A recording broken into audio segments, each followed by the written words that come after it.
Seperti itu. Kalau kita mungkin sebagai sekarang orang spiritual, yang ada yang sana diajarkan spiritualnya. Tergantung kita yang mana mau dipelajari. Terus sosok-sosok seperti Arjuna, seperti Sri Krishna dan lain sebagainya itu kira-kira kalau kepercayaan teman-teman di sini itu apakah kemudian wujud sosok secara physically atau kemudian perumpamaan atau nilai-nilai kehidupan kemudian yang diceritakan dalam wujud sosok penggambaran manusia dalam kehidupan sehari-hari atau bagaimana? Jadi gini Mas, kalau kita berbicara saya cenderung lebih ke filosofi. Seperti juga nanti nyambung ke perjalanan Pandawa di saat menuju surga, ini kan ada perjalanannya. Ini sama seperti kita di saat akan menuju alam kematian. Yang pertama kan yang mati Nakula dan Sahadewa. Kalau kita percaya di sana Nakula dan Sahadewa itu adalah ketampanan, paras. Nakula kan Sahadewa itu paling ganteng, bukan Arjuna sebenarnya.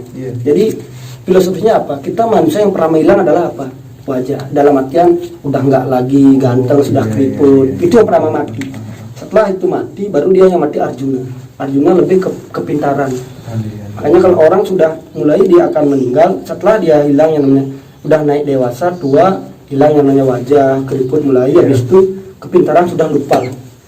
Kan mulai lupa pikun ya. Habis itu baru Bima mati. Apa tenaga udah nggak ada. Kekuatan lah. Yang terakhir baru Dharma. Jadi yang akan membawa kita ke surga neraka adalah ini. Apa namanya Dharma atau karma lah. Perbuatan yang akan terjadi. Jadi entah itu wajah, kepintaran, apapun itu tenaga, dia tidak akan ikut ke alam surga. Yang ikut adalah hanya karma kita seperti itu. Ini perspektif yang sangat baru bagi saya Mas Panca.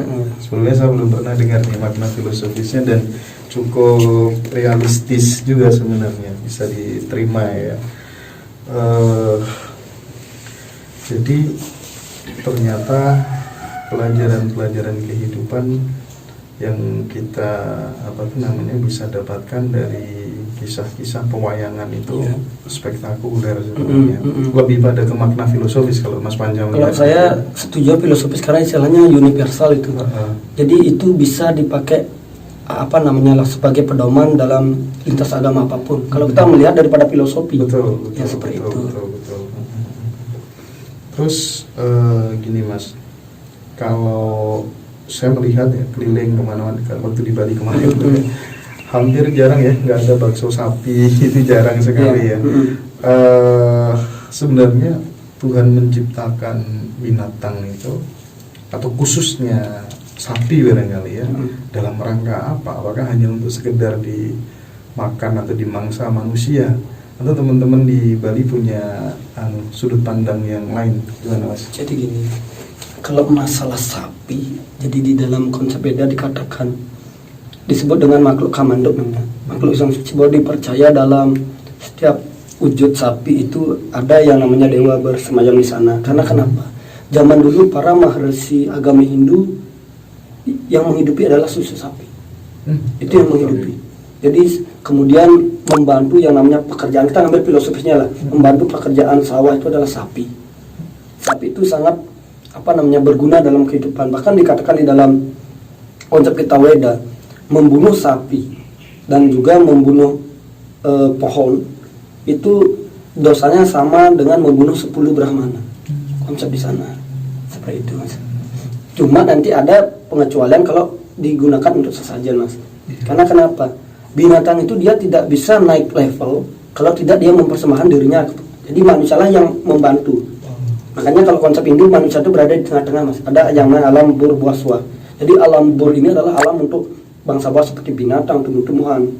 Jadi buah itu alam manusia dan suatu alam dewa. Jadi manusialah yang mentransisi hal ini. Makanya kalau konsep ada yang mungkin mengatakan agama Hindu itu dikatakan sebagai yang bisa dikatakan membantai lah, menyerahkan dan lain sebagainya. Karena gini Mas, kalau ada odalan di Pura Besaki Mas kan menggunakan yang namanya sesajen binatang Mas. Binatang itu dengan sendirinya dia akan ke pura Mas. Jadi dia dengan sukarela setelah menyerahkan dirinya supaya nanti naik level.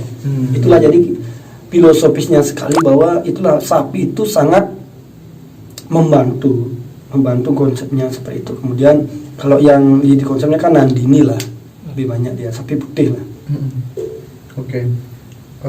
Kalau di kejawen mas, di nilai-nilai kejawen begitu, ketika kita belajar kawal Jawa begitu, tidak harus kita ini berguru kepada manusia, malah justru sangat disarankan kita berguru kepada guru sejati, ya, guru sejati atau sedulur gaib atau apa namanya begitu. Iya. Apakah di teman-teman budaya Hindu juga hal yang sama? Maka hal yang sama gimana? Sama, cuma namanya beda mas. Jadi kan kalau konsepnya lah mas ya, kalau di Jawa mungkin dulu 45 pancer, di Bali juga ada kanda 4, jadi 4 saudara dan juga pancasana. Jadi inilah intinya kan, intinya sekali. Kalau di Bali disebut dengan manusia sakti kalau kita sudah sampai.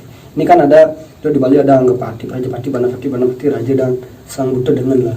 Jadi Sang Buddha Dengan ini sama dengan roh atau atma yang ada di dalam diri manusia. Jadi inilah yang akan mengendalikan ini. Jadi konsepnya nanti saudara kita Anggapati ini dia akan menjadi kalau air ketuban gitu. Air ketuban dia kalau di saat dalam kandungan kita air ketuban, kemudian Prajapati dia akan menjadi darahnya. Kemudian Banaspati dia akan menjadi plasenta lah, pembungkus itu antara janin dan ari-ari.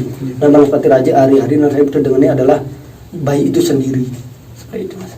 Jadi sama bahwa kalau kita konsep spiritual tadi kan tergantung istilahnya gini mas. Gurunya lah atau kan banyak lontar-lontar yang sudah istilahnya ada unsur politik dari para raja zaman dulu kan. Seperti itu. Jadi sebenarnya kalau kita Hindu semakin kita naik itu semakin tidak menemukan apa mas. Kan kosong berisi lah. Makanya kalau orang Hindu sembahyang itu pertama dia pasti sembah puyung atau tangan kosong mas. Tangan kosong setelah itu ada keramana sembah tangan kosong, dia menyucikan namanya atma di dalam diri manusia. Habis itu baru kedua itu mohon saksi kepada surya, matahari, habis itu kepada beliau-beliau yang bersana di tempat itu, kemudian minta panugrahan, terakhir ditutup dengan kosong. Jadi konsepnya kita berawal dari kosong dan terakhir kosong. Inilah konsep nanti guru sejati mas. Karena kepercayaan kita Hindu di Bali, orang itu baru lahir tuh dia aksaranya tuh satu mas, Ongkara disebutkan Ongkara. Jadi setelah yang namanya mengalami proses kelahir dia kena yang namanya pengaruh dunia, maka dari satu aksara ini dia akan merubah lagi, memecah selain mecahian dari Ongkara menjadi 2 aksara, habis itu dari 3, habis itu jadi 5, jadi 10. Jadi tugas kita di saat 10 ini disebut dengan dasa aksara mas. Ada sabada nama siwaya, inilah yang akan dikristalisasi supaya menjadi aksara suci lagi. Itu inti. Jadi sebenarnya kita lahirin untuk mengembalikan aksara inti. Jadi kalau belum kita mengembalikan, kita akan terlahir lagi, disebut dengan reinkarnasi. Jadi apabila kita sudah mampu mengembalikan menjadi satu aksara, itulah disebut dengan moksa. Itu konsepnya. Kalau berbicara tentang karma barangkali ya, Mas Pancaya, bagaimana sih sebenarnya hakikat karma itu sendiri? Soalnya terkadang ada orang bilang begini, itu mungkin bagian dari karma masa lalunya dia gitu. Apakah kemudian leluhur kita itu bisa mewariskan karma ke anak cucunya? Jadi gini mas, kalau kita mungkin saya bahasnya di Hindu lah semuanya. Jadi ada 3 jenis karma mas, Sancita, Karma Pala, Kriyamana dan Prarabdha mas. Jadi konsepnya karma yang dulu di kehidupan kita dulu belum sempat kita warisi, makanya sekarang kita akan ambil itu. Makanya ada orang dia tidak pernah sembahyang, dia hidupnya poya-poya tapi rezekinya lancar. Siapa tahu nanti karmanya dia dulu bagus. Kemudian ada yang namanya karma pala, sekarang buat, sekarang kena karmanya. Ada yang sekarang buat, itu next time kelahiran kita akan kita ambil. Karena masnya tadi bilang apakah karma leluhur itu akan nyambung dengan kita. Kalau di Bali iya, kenapa? Karena di Bali itu percaya leluhur itu reinkarnasi. Ada konsep penerbaunya mas. Seperti itu. Jadi artinya bahwa sesungguhnya kematian itu tidak ada ya mas, karena kita jatah hidup manusia itu sebenarnya abadi ya. Benar. Nah, cokro manggilingan. Benar itu ya. Benar. Ya. Makanya kita kan sering kadang dejavu lah. Betul. Kok kayaknya tiba-tiba saya merasa udah pernah di tempat ini gitu. Itu membuktikan bahwa ada siklus yang sudah dapat kita lalui sebenarnya. Ya. Iya, menarik ini. Makanya saya kenapa kemudian muter gitu mas Panca dalam rangka untuk senantiasa mencari persamaan di tengah-tengah perbedaan begitu. Karena logika saya tidak ketemu jika kemudian setiap agama itu punya Tuhan sendiri-sendiri. Orang Kristen punya Tuhan sendiri-sendiri, orang Islam punya Tuhan sendiri, orang Hindu punya Tuhan sendiri. Ya nanti kan ada perdebatan sesama Tuhan kira-kira. Mintanya satunya dipakai, oke, bencananya enggak gitu kan. Maka ada salah satu penulis buku mengatakan satu Tuhan untuk banyak agama. Bagaimana tanggapan Mas Panca? Kalau menurut dia sih, karena konsep agama Hindu dikatakan juga seperti itu, Mas. Jadi Brahman, Atman, Aikyam dikatakan lah. Kemudian konsepnya Tuhan itu hanya satu, cuma orang bijak menyebutkan dengan banyak nama. Sama contohnya matahari lah. Kalau mungkin Jawa ada Srengenge, kita di Bali Matanai, kalau di luar mungkin disebut dengan Sun. Apakah kita harus meributkan, matahari hanya punya Bali karena terbit di Bali? Itulah konsepnya. Jadi Tuhan itu adalah universal. Kalau konsep yang pribadi, jadi nama Tuhan itu diciptakan itu manusia sebetulnya. Yang menciptakan nama Tuhan kita berbicara manusia sesuai dengan di mana berada. Contoh ini di Bali, kalau di Weda disebut dengan Brahman. Kemudian konsep diajarkan oleh beliau Resi Markandeya, dia disebut dengan di dalam konsep Dewa Tatu Ide Sang Yang Diwasa. Kemudian di Bali, orang Bali Mulu yang belum terkena pengaruh Indianisasi zaman dulu, dia sudah percaya yang adanya kekuatan di balik kekuatan Allah, tapi dia menyebutnya disebut dengan Sang Yang Titah. Jadi beliau berhak Sang Yang Titah. Ada disebut dengan Sang Yang Wenang, Sang Yang tanpa haram lah, dan memiliki nama dan lain sebagainya. Konsepnya seperti itu, Mas. Jadi saya sangat setuju bahwa kalau kita percayalah di setiap agama apapun mengajarkan Tuhan itu maha besar lah. Dalam konsepnya maha besar, maha dahsyat. Jadi karena keegoan kita mengkerdilkan Tuhan jadinya. Kita merasa bahwa Tuhan itu hanya milik kita. Dan orang yang menyebutkan Tuhan dengan nama yang berbeda dengan agama kita mengatakan dia salah. Jadi kita sendiri yang mengkerdilkan Tuhan kita. Kalau menurut yang pribadi.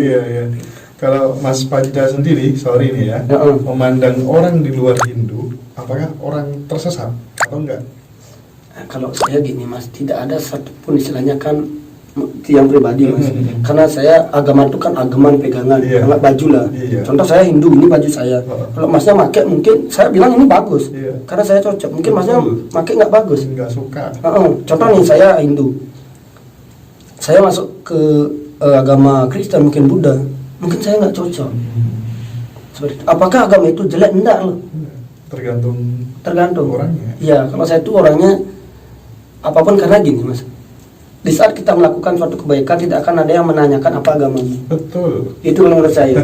Yang penting adalah agama itu rasa, Mas. Jadi bagaimana kita mengaplikasikan ajaran-ajaran agama. Saya rasa kalau semua teman-teman mungkin menjalankan ajaran-ajaran agama itu akan damai, Mas. Karena saya sangat menyayangkan jika kemudian masih banyak nih teman-teman secara umumnya barangkali beranggapan bahwa hanya agamanya lah yang paling benar, yang lainnya salah. Itu kan bertentangan dengan konsep nilai-nilai dasar Pancasila kita yang bernama ketuhanan yang Maha Esa kan. Harusnya kewajiban orang Indonesia itu memang bertuhan. Ya nggak kira-kira. Saya gini, Mas, cenderungnya kan banyak juga yang dapat juga sering lah sama orang yang ya beda sama agama sih, tapi beda kepercayaan lah. Konsep dibalik kan ada sampradaya sekarang sedang. Saya bilang seperti ini. Dia nanyakan apakah jalan yang kamu lalu ini benar, ini loh jalan menurut kitab suci. Saya bilang kebenaran sejati itu adalah absolut milik Tuhan. Jadi saya mengatakan ini loh jalan yang benar sesuai dengan kitab suci saya. Karena saya belum pernah menemukan Tuhan loh. Jadi saya bilang jalan saya ini benar sesuai dengan apa yang saya pelajari buku ini, seperti itu. Kalau saya seperti itu. Karena kalau tidak ada tuntunan memang ya bagaimana kita bisa menjangkau sebuah adab tan keno kino yang ngopo. Iya, benar-benar bisa dijangkau Sang Maha tak tapi terbatas. Terkadang kalau kita sudah terjun di dunia itu, Mas, spiritual, ada sesuatu yang memang terkadang tidak sesuai dengan apa yang terdapat dalam buku, Mas. Betul. Ada beberapa ya. Memang ya esensinya nanti sama. Cuma saya kadang kan ini loh. Kita lagi sering gitu. Kalau para pelaku spiritual memang fokusnya sebenarnya tidak hanya di kitab suci yang kering, tapi yang basah, yang ada di dalam dirinya, menggunakan nalarnya. Kalau di Bali sebut dengan ental tanpa tulis. Ental tanpa tulis. Kalau di Bali tanpa tulis, dan ada juga filosofis seperti ini mas di dalam konsep Slokantara mas. Satu lontar kalah dening budi senunggal, artinya apa? Kamu 1000 kamu baca kitab suci, kalah dengan perbuatan baik yang 1 kali. Apabila kamu hanya mempelajari kitab suci tapi tidak pernah mengaplikasikannya, itu impossible. Jadi itu kalau konsep di kitab suci. urusan